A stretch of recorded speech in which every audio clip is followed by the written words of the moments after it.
have another book for you this Monday, and this one is called Ridin in the Hood. The author is called, it's Ridin in the Hood and Other Cuentos. The author is Patricia Santos Marcantonio. Has anybody seen this book? No. So this is actually a new genre for you guys. This is a short stories book. So it's in our short stories section. These books are a little different than other books, and I'll tell you why. First of all, are you guys familiar with the story of Snow White, Little Red Riding Hood, The Three Little Pigs, Sleeping Beauty, Aladdin? Okay.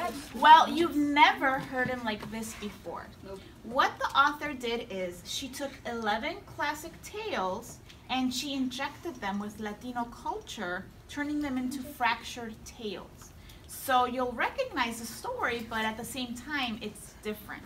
Okay, and that's what a fractured tale is. And we call them, this type of book, we call it a short story because it's made up of a lot of little short stories. So it's not like other books that you read where it's from start to finish, it's just one story. This one has a lot of smaller stories. So there's 11 different stories in this book. I'm going to read to you today a section of one of those stories. So I actually selected the title story, which is called Ridin in the Hood, and I'm going to read a little bit so you can kind of get an idea of how it's similar but different than Little Red Riding Hood.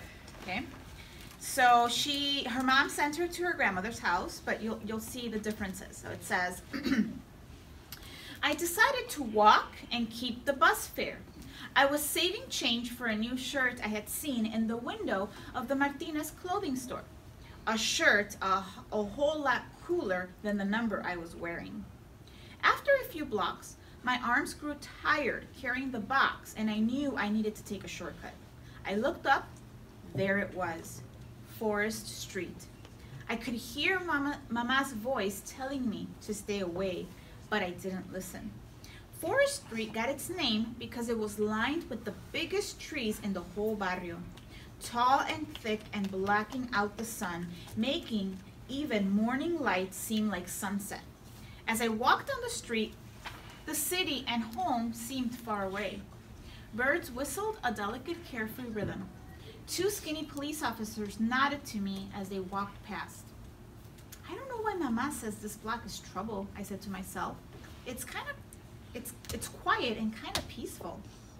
But as I walked further, the trees grew thicker and Forest Street grew dark. Then came a roar and the blare of loud salsa music. Up rolled a glossy brown lowrider Chevy with licks of flame painted on the hood. It jolted up and down, the hydraulics making the driver's large hairy ears bounce. His smile was broad and full of teeth. Suavecito was painted on the back windshield in blue and silver. Hola, he greeted me. I didn't stop. I remembered Mama's advice about not talking to strangers, and this guy was strange. I say, hola, Red. I stopped. How'd you know my name? You're wearing red, ain't you? His smile and laugh were mixed with a growl. My name is Lobo Chavez. I began walking again. Where are you going? He pushed his sunglasses to the top of his head. His eyes were orange, hungry marbles. Not that it's any of your business, Lobo Chavez, but I'm going to visit my abuelita. She's not feeling so well today. You should be careful, he said. Lots of bad dudes hanging around Forest Street. Like you? Not me. I'm harmless. Lobo's gigantic tongue went all the way around his mouth and over his large black nose. Hey, Roja, just a few doors down is the best panaderia in town. Stop in and get your abuelita some empanadas with calabaza. She'll love them. Thank you. I will. Lobo pulled down his sunglasses. I hope your old grandma feels better, Red.